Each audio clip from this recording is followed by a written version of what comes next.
it is the second part of section 8.9, variance and standard deviation.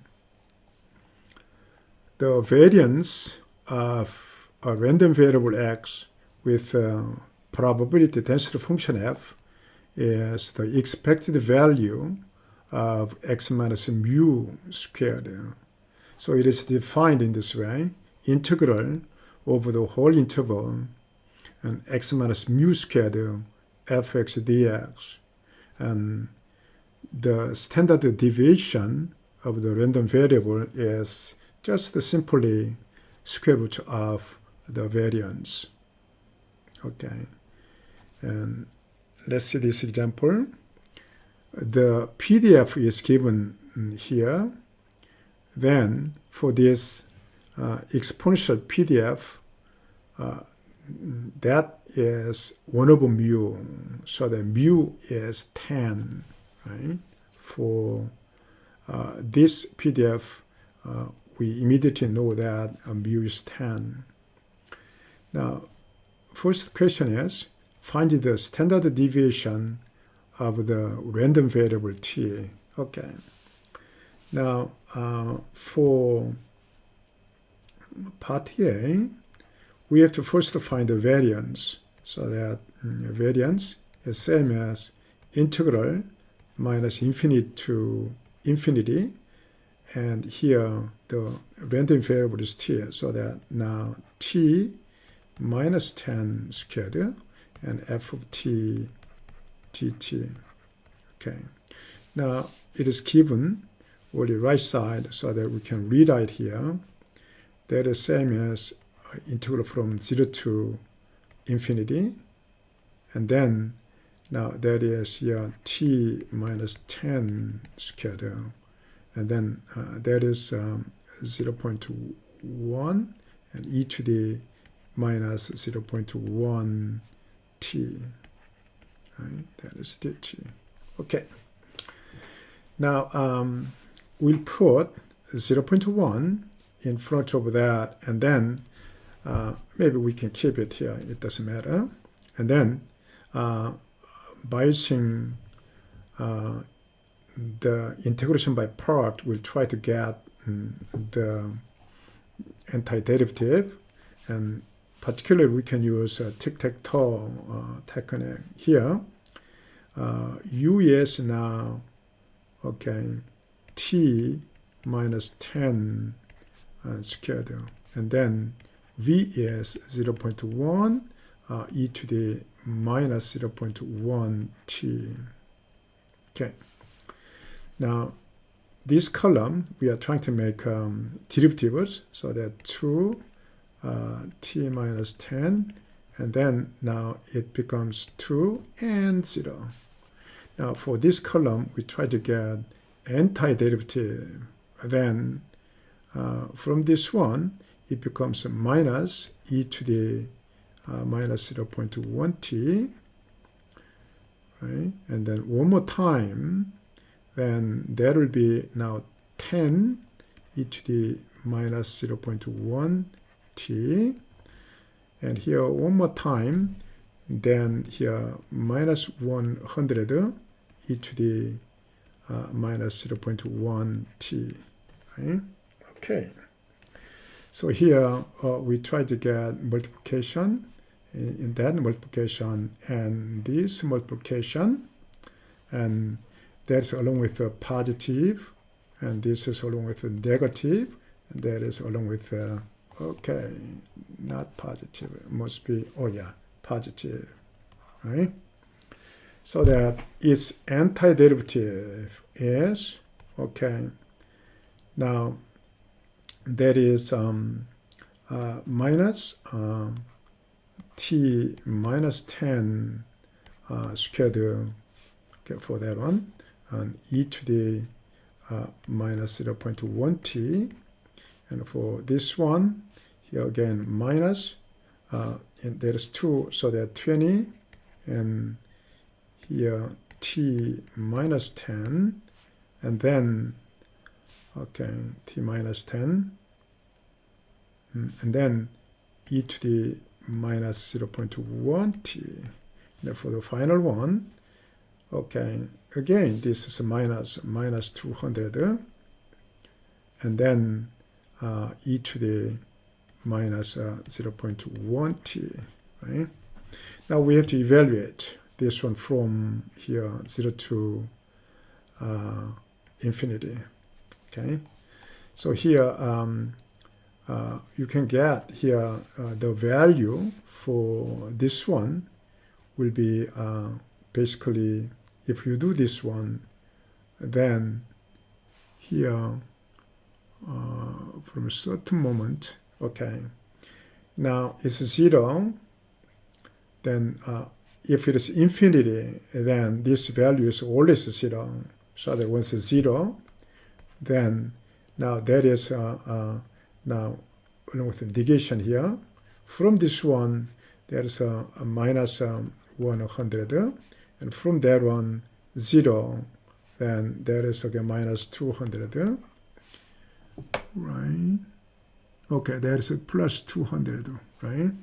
And then from this one minus 200, so that we have 100. Variance is 100. So the standard deviation is 10, the square root of this value. Okay. Okay, find the probability that t lies within one standard deviation of the mean.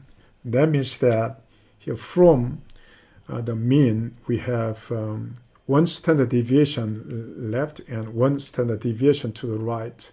And already we know that standard deviation is 10 and mu is 10. So that for part B, and the probability we have to get is here. Now left hand must be 0 and t is now 20, right?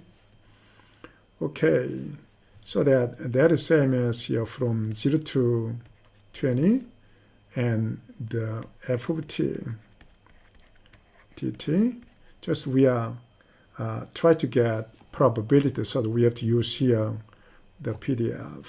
And as antiderivative is same as minus e to the minus 0.21t, and we are evaluating from 0 to 20, right?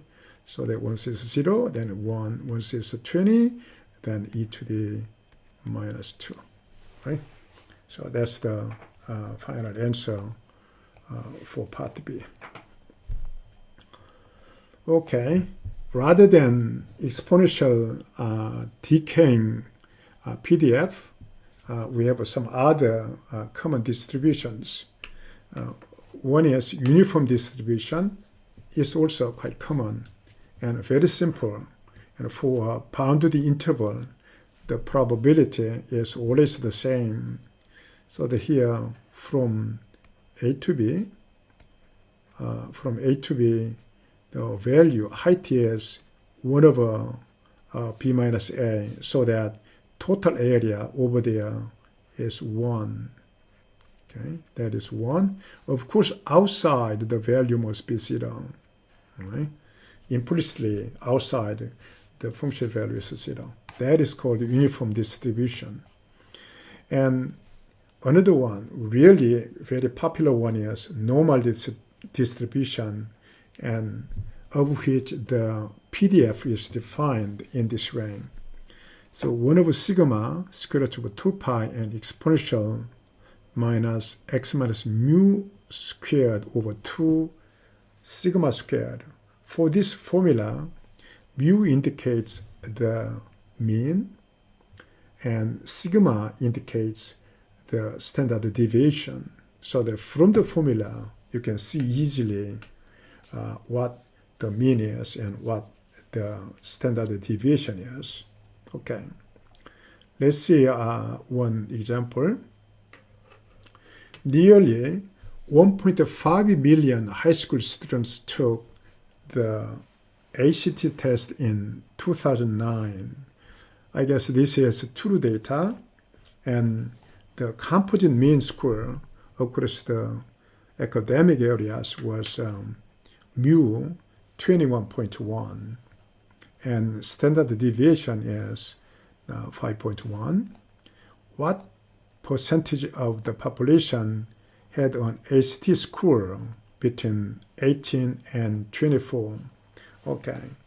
Assuming that that is following normal distribution, then the probability density function is defined in this way: 1 over sigma square root of 2 pi and exponential of minus x minus mu squared over now 2 sigma squared, along with mu is 21.1, sigma is 5.1, so that this describes the normal distribution PDF.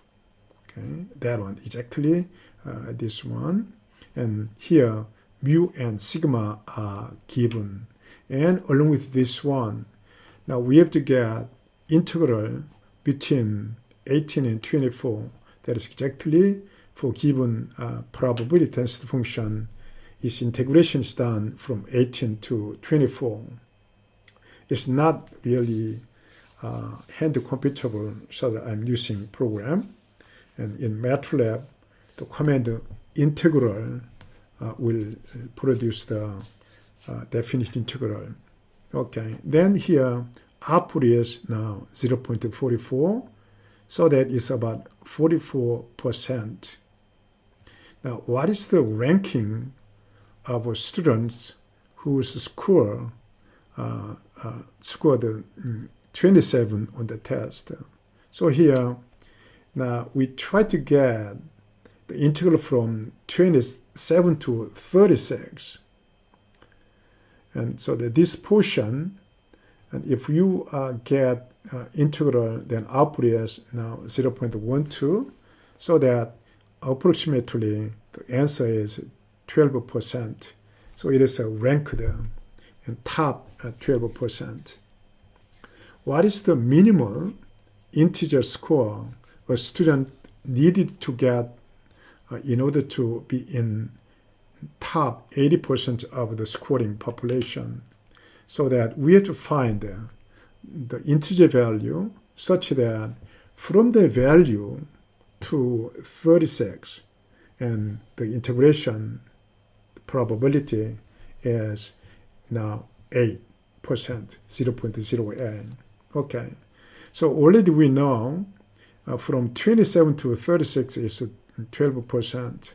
So that now try here along with 28, then it becomes now 0.086 something. So it is a little bit larger than 8%.